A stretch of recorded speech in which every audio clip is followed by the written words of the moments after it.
Hey, this is Josh McCormick. I've been super busy these last couple of weeks. Been working on a Spanish language site, a site in Lebanon, one in the UK, a bunch of restaurant sites, a site for a guy who does professional certifications, some people who do training seminars to help people with their marriages. I'm not trying to boast about how busy I am, but it all leads into a couple of topics I wanted to talk about. So years ago, I wrote this book called Helping is the Sales Pitch. Don't worry, I'm not going to tell you to go read it. I'm going to give you a little bit of a summary here. So the premise is if you establish yourself as uh, somebody that people can get along with, who has some expertise, who's a professional in your field, you help out people when they have a problem. They get the experience of having worked with you. They're really comfortable with you. When they have more work to do, they will come to you for this work. So, they have a little problem, some sort of 5 minute sort of thing. You get them comfortable with coming to you and you help them. But they know, and if they don't know, you can set the record straight. You're not there to work for free. If they've got a 3 month long project, then obviously you have to charge for that. And it's important to understand when that relationship goes from a free thing to a charging thing. But in general, people are pretty good at understanding this, and they'll even offer it oftentimes. If you're helpful, you help people out with little problems, they'll say, hey, listen, clearly we need a lot more help than just this little stuff. I'd like to talk to you about having an ongoing relationship where you consult with us or we hire your company or something like that. So helping is the sales pitch. The underlying idea there is make yourself open. Go for coffee. Let people bounce ideas off you. Let them ask questions and help them out. You're not losing anything. These are not people that would have paid you, nor do you want to have 5 minutes worth of work here and there. You are establishing yourself as an expert, as a resource that's easily accessible, somebody who is easy to talk to, and you will get business from these people or from their friends and associates, because when they hear somebody has a need, they'll say, well, I knew a dude that is really good. He's very helpful, very approachable. You should talk to him. So I bring that up because recently I heard somebody talking about how you should push away these people who are trying to pick your brain, bounce ideas off of you, basically do work for free. But that's really important. You kind of need to do that. Why is that? Well, over the last few years, I've done an interesting experiment I'd like to tell you about. I started another company to try the subscription model, product as a service. So people would pay a flat rate for web development, and it would be unlimited within certain parameters. But really, it's a pretty tremendous deal. I mean, you get quite a bit. Again, I'm not pitching this, so don't worry. This isn't the point where you get the big call to action or something. But the interesting thing that happened is I don't get that much business from that. It's not that I'm not getting people in. Like I described earlier, I'm really busy. I mean, I'm not sleeping. So if they're not coming in for that deal, how are they coming in? What are they doing? They're coming in. They're talking to me. They want much more customized services, personal attention. I share with all of them the link to see this information, so they basically see that they could get probably a lot of what they're getting, if not all of it, at a lower cost. But very few people are interested in that. They don't want the impersonal bulk rate, don't talk to anybody, just slip your requests under the door sort of thing. They want strategic guidance.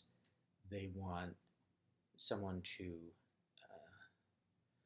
think in advance proactively.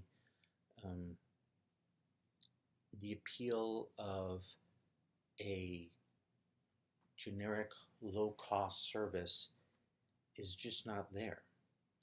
And this ties in to another thing I've been hearing about lately, which I've heard about forever, and I'm sure you have as well. How much should I charge? People ask this question all the time. And it's funny when you see this question asked because you get people who give a definitive number, and then you get the people who just say it depends. That's a frustrating answer, isn't it? Well, I'm going to break down the it depends. And not everybody who says it depends necessarily knows this. They might have some sense of it. Um, a subtopic that comes up within that discussion often is people getting upset. They think it's just morally wrong that you might charge a company more because they have a lot of money than you would charge a smaller operator for what sounds like the same service. But it's not wrong.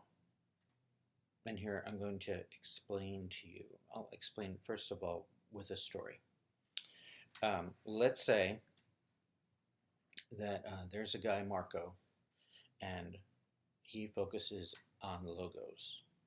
And he has a site up that says, I'll make your logo for you for $25.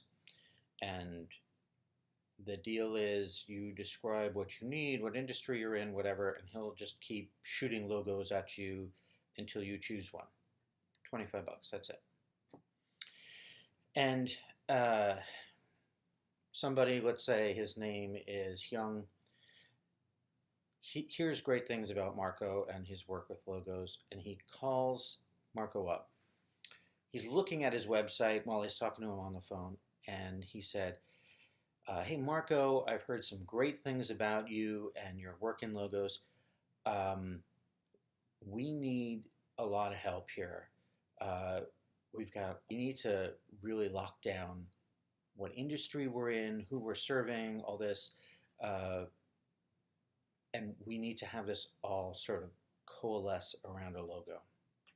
Marco says, oh, I completely know what you're talking about. He goes on to tell him a couple of stories about how he's helped companies understand their market better, taking it back, looking at it from a higher perspective, and working with them so that there's a better understanding internally of what they're doing and for whom, and rallying everybody around a new logo that helps to identify this and convey that to present and future customers.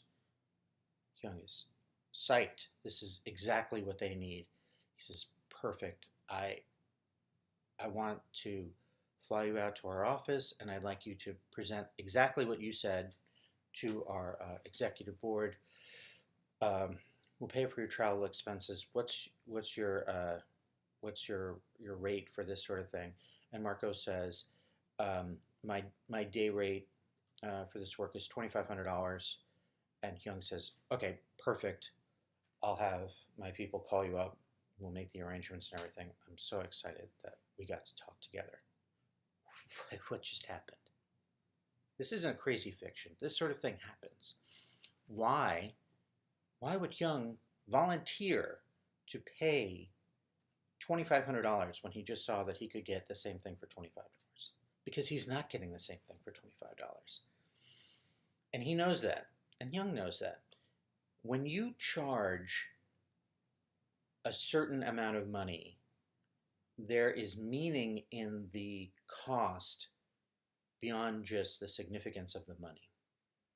When you say, I'll do your logo for $25, you're saying you're either not going to talk to me or barely talk to me at all, and I will spit out some logos and you go through the work. You've got to decide if this is actually a valid fit for your company. You have to do the checks to make sure that it works in all the different markets that you're going to. It's not going to be offensive in Brazil or China or something like that, that you have to check the trademark issues, all that sort of thing. That's what you would expect for 25 bucks. If you're dealing with a big company, there are going to be many rounds, you're going to be dealing with a lot of people, and you're going to be talking about everything around that logo, everything that feeds into that logo, and everything that that logo does outward for the organization, internally and externally. If you went and pitched $25 to do that sort of work, you would be ignored because your pricing is implying that you clearly don't understand what their needs are. When you say $2,500 for that logo and you fly me out and you pay my expenses and all that, you're saying, I know what I'm doing. I know how to do this. I understand what your needs are based on the size of your organization, the timing, all the different factors. So of course, this doesn't mean you can just charge whatever you want. You have to charge an amount that is going to be acceptable for your potential clients. And you have to deliver, just as there are expectations that people have when they pay a certain amount, you need to have the same expectations of yourself when you charge a certain amount. So if you're charging $25, ideally you're going to have some sort of terms that are going to be provided so that people can see what you will and won't do. And if you go to a higher tier, you need to have a good understanding yourself of what you'll provide. And you need to meet those expectations. So that's the answer to what should I charge? But I want you to see how it's part of a bigger overall picture. It relates to social selling. It relates to how you spend your time with your customers and your potential customers, and even people who are not potential customers. You should treat them well as well, because you never know whose cousin is who or who's going to talk to who. You would be surprised. Don't alienate people and treat them poorly. But all of these things relate to each other. And I can tell you this based on my personal experience from years of observing this, researching this, and running experiments on it that have been fairly significant. So in my own life as well, I'm not the young guy, I'm not making logos, but it's been a similar experience where people have come to me. They're well aware that they could get this fast food sort of style pricing and services, and they completely ignore that, and they spell out exactly what they want. And even if what they're spelling out is something that would sound remarkably like what I offered in the all-you-can-eat option, they don't want that. They want to know what my rate is. So remember what I just said. Why would that be? Because even if you're offering the exact same thing, if you're pricing it differently, there's a different expectation. So they don't want the anonymous work where they slip requests under the door and they get something back. They need more than that. This is a huge factor. I've heard lots of answers that were saying things like, well, for like a 5-page website, you should charge this amount. That's how much I charge. But of course, if you're always just reaching to the same market, then that pricing has already been validated. It's already explained. It would be different if it's a bigger organization. And even, if you're pricing for work in particular industries, I mean, a 5-page site for a local business, you could probably do in an afternoon. They're not going to be that particular. You'll be able to quickly give them something that will be very exciting. If you're doing a site for a major pharma product, there are going to have to be rounds and rounds and rounds of review by all sorts of people in the organization, by attorneys, it's massively involved.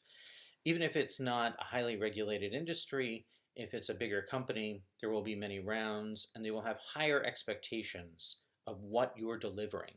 They don't just want the end product. They don't want the tactical. They also want the strategic. They may or may not have people in place who can deliver these things, but they're going to want that from you, almost certainly. So you need to take that into account. When you see people that say, well, in my country, or I'm in this other country, I'm in Thailand or something like that. So when I do work for the US, this is what I can charge. The reason that they can charge that amount, that they can only charge that amount, is the expectation is they are executional. That requirements, specifications are delivered and they return something based on those. Now, this might be all they can do. It might be more difficult for them to offer something of a more strategic sense because of their location and how work from their country is perceived. But that pricing is not because they are there. That's because this is the type of work that we want. So, if somebody wanted that person in Thailand and thought that their work was really amazing, and typically they work for $10 an hour, if they're doing different work that would be a lot more hands-on, a lot more conceptual, would require a lot more than just execution, then they would be completely within reason to charge substantially more. That's what you've got to consider. There's no reason why you can't charge $200. There's no reason you can't charge $5,000. But understand that with either of those, there's a great deal of meaning implied in you charging that amount. And either way, no matter what you charge, I want to suggest to you that it's within your best interest to be kind to people, to listen to people, to help them, tolerate those lunches and coffees and people bouncing ideas and all that sort of thing. Do some pro bono work. Be willing to work for people and defer billing and things like that. I'm not saying run yourself broke. Hey, I completely understand. You need money. But just understand that sometimes it works out well if money isn't all you're focusing on. You'll get more business. Those people that didn't have a lot of money to start out with, they'll get money. And some people that you'll help out, they will have connections that will surprise you a great deal, and they will set you up with work in the future that you may live off of for years. Well, I know this is a lot, but I hope it was